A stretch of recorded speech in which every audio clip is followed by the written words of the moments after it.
Brilliant. Very happy to be part of this dialogue with Elena from Graphext. I'm Tom from Behavioral Economy. We are a company that is using behavioral data to better understand trends, changes in public opinion, and to learn as much as we can to help our clients innovate and transform their businesses. And Elena is the head of data literacy at Graphext, and she's going to introduce herself in a second. Yeah, thank you, Thomas. Thank you for having me here as well. So we are a software company dedicated to making data analytics accessible and not only accessible but fast. For today's analysis, that's gonna ease our life quite a bit. So I hope you enjoy it. Brilliant. So, what are we going to do today, Elena? We're gonna try to analyze the problem of the recession in our current situation, and how the general sentiment affects the recession and vice versa. So, if you want to go a little bit more in detail into that, Thomas. Brilliant, of course. So, I will start sharing my screen in a second to give a bit more context. But generally, we thought we're in a situation right now, and I think that refers to almost like a global context where recession and inflation has hit a lot of individuals and organizations, and has left them asking, well, what are the causes and what are the consequences of this situation? How did we get there? And how does it affect potentially consumers as well as businesses? What can we learn from the situation, and what are potential solutions? So what we thought is we wanted to take a data-driven look into this issue, and first of all understand um, what it means. So with that, let me share my screen. Right. Now, first point for me to mention at this stage is we probably want to give like a first hint towards a differentiation between inflation and recession. A lot of people might not have at top of their mind the clear definition of both concepts. So I just want to remind them that inflation is nothing to be afraid of. It happens all the time. In fact, it's a good thing, I would say sometimes, to a certain extent. Exactly. If you have no inflation, it normally means that your market is not really healthy, your economy is not really healthy. You seem to even want to have like a certain rate of inflation, but what you obviously don't want is any kind of hyperinflation that historically we have seen specifically happening during collapse of whole economies or even countries after wars and like that. But what's the difference between inflation and recession? Well, technically, a recession is an economy shrinking, not just an economy shrinking a little bit, but shrinking consistently over a period of at least quarters.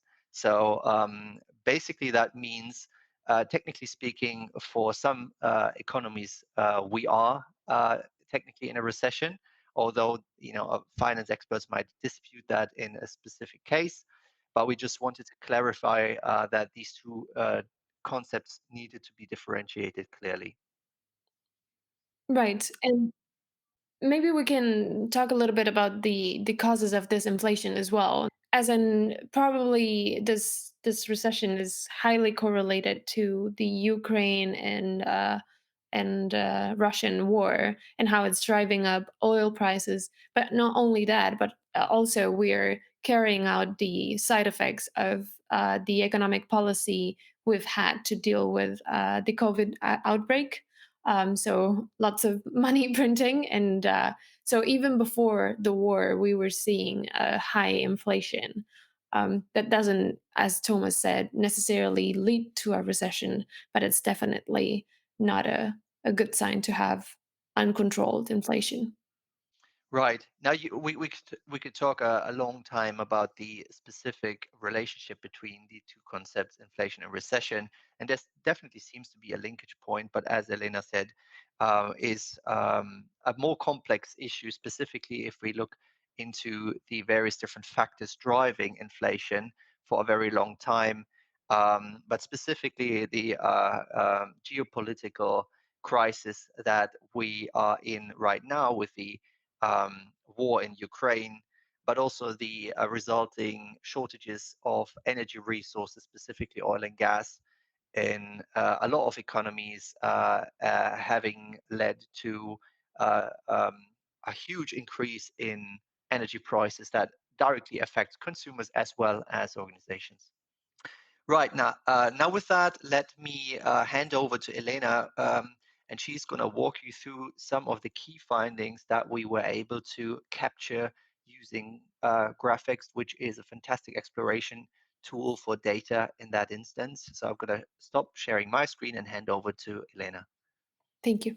So what we did here is we decided to work with the Twitter data that we have and create clusters of topics within those tweets, right?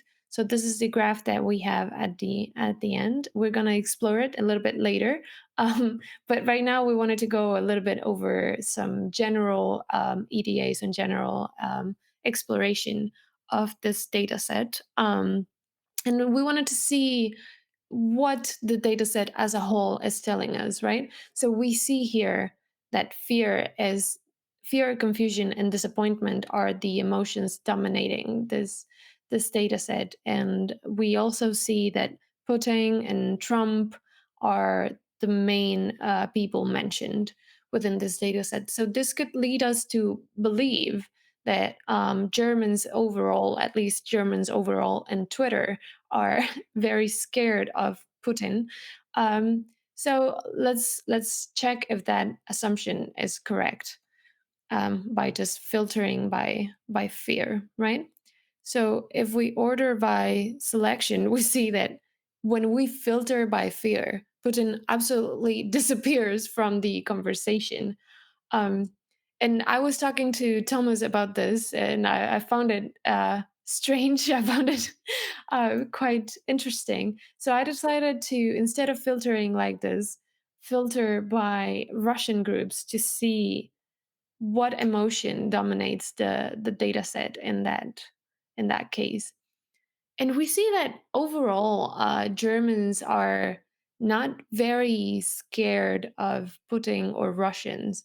They're mostly disapproving, confused, and disappointed of the situation.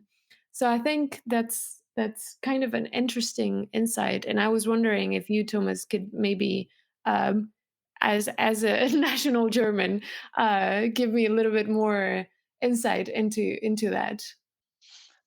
Yeah, in fact, I was surprised about that insight as well, and I find it very interesting. So my best guess or best interpretation for it, and obviously there's potential other ways to look at the data. My interpretation would be that um, it's a good sign that there is no actual fear of Russians in the data. There is more of a fear of the economic impact that this geopolitical crisis is having upon us, meaning that Germans don't seem to be afraid of an impending military conflict.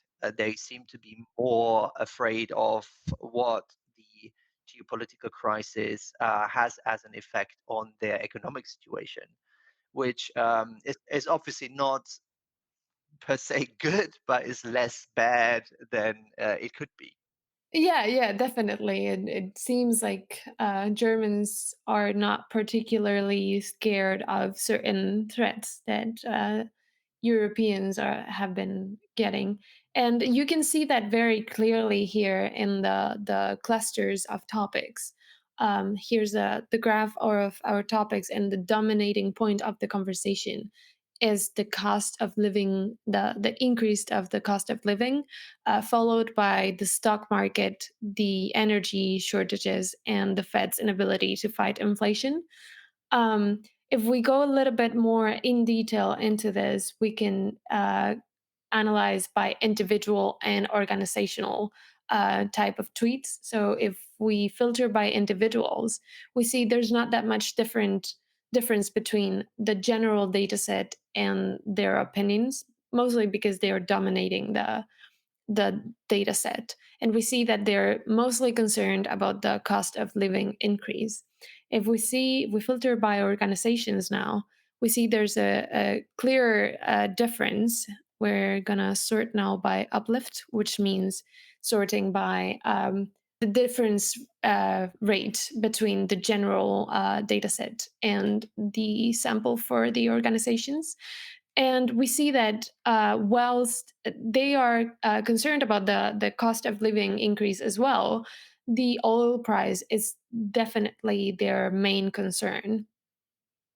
Now, if can jump in here, my interpretation for that would be, well, if you're a representative of a big organization, you are obviously mostly concerned of the survival of this organization to be able to maintain its operations. And if your organization, for example, needs oil and gas to be able to keep running the business, then this uh, energy shortage, the shortage in fossil fuels specifically, might be your immediate concern. That obviously doesn't mean that you're not concerned about the employees in your organization and their situation with regard to cost of living, but obviously it's not the first concern, because as an organization you will have employees that are necessary to maintain the organization, but you are not the individual yourself. Right, and these are highly correlated topics in the end. The cost of living increase is produced mostly by the increase in prices in energy. So if it's more expensive to produce anything because you have to pay more for energy, then the cost of that product is going to increase by default. So these are, of course, super correlated topics. It's just the way of expressing it differs between an organization and an individual. There's one thing I wanted to mention, which is quite interesting to me, and Elena, I would like to hear your opinion on it as well. Is if you look at this differentiation between individuals and organization from a systems point of view, and apply it to a whole society, then there is a bit of a catch-22, right? Like, as an organization, you want stability, you want stable prices, you want a stable economy, stable availability of resources to keep your organization running. Now, if obviously you have a cost of living increase, and hence people, in your organization, employees potentially asking for more money for a higher salary, then this might lead to a spin-off, to a vicious circle in terms of further inflation, which further leads to um, potential driving a recession, right? So it might even lead to the collapse of the business. So in a way, we have opposing interests, at least to some degree. Yeah, at least in the short term, for sure, because individuals want to maintain their purchasing power, and to do that, they need to increase their salaries. But by doing that, they're gonna increase the price, the cost of living as well. So if you enter that cycle, is gonna become probably never ending. And it's going to end up damaging everyone involved, from individuals to organizations. There's definitely not a straightforward solution to that problem. Um, Well, we have been seeing attempts of governments trying to solve exactly that problem in Germany, in discussions around energy caps, energy price caps, that is. yeah. And I don't know to what degree that have happened, for example, in other countries like Spain, where you might have an edge in terms of the insights, how the crisis is affecting people and organizations there. But it seems that we need to find a balance between how people deal with the increased cost of living, and how organizations are able to deal with the stability of operations. Yeah, and Spain is also a particular case. We declared, together with Portugal, the Iberian exception for the gas and oil prices. And that definitely, according to the data at least, seems to be helping. But the combination of inflation and recession is kind of a powerful one. So there's definitely it's needed a set of regulations rather than just one or two um, quick fixes of the problem. It's not going to be that easy, unfortunately. Now let me continue by maybe sharing my screen again and try to look into a couple of potential consequences and key takeaways that we have seen from the data. Well, I would also love to see, and sorry for interrupting you, Thomas, but I would love to see this comparison between the 2-year bond and the 10-year bond ratio and the general sentiment in Twitter. And I find it fascinating, really, what you have found here. Yes, thank you for mentioning that. So, in light of what you said in the beginning of our conversation, one of the key questions that we are always facing when we're looking into the data is obviously finding causes and consequences between different effects in various data sets and how these data sets are then interrelated. So obviously here we're talking about a correlation. So I can't technically claim that there is a causal relationship, although it definitely sparked the idea of some sort of a relationship here. Now, what are we looking at? So what I've done here is I've correlated two metrics. There is the 2-year, 10-year bond ratio, which is an interesting metric, which financial experts usually use to predict recessions. And I correlated that metric, that's historical financial metric, over time with negative recession mentions on Twitter in Germany. And what we can see here is a quite high correlation of 0.75 over time, which is unheard of. I've very rarely see strong correlations like that, which tells me two things. One, that although Twitter is definitely not the main platform, social media platform in Germany, like there's other platforms that have much stronger adoption rates in Germany, it still seems to be reflecting very strongly the idea of people picking up on the possibility of a recession coming to Germany, which we can see in the increased negatively sentiment mentions that are displayed in this graph, but also that global markets seem to uh, seem to be very, very closely connected with regard to um, actually reflecting the an impending recession from the financial data that we can see here in the 2-year, 10-year bond ratio. Now, I don't think we have time to look into a detailed definition of what that bond ratio means, so I leave that up to your research. I'm just mentioning that it's a very, very interesting metric if you're interested in predicting recessions. But what we can see here is every time in history, and you can look at this rate like over time back to the 60s or 70s, every time in history this ratio fell below zero. Slowly thereafter, there usually happened an actual recession.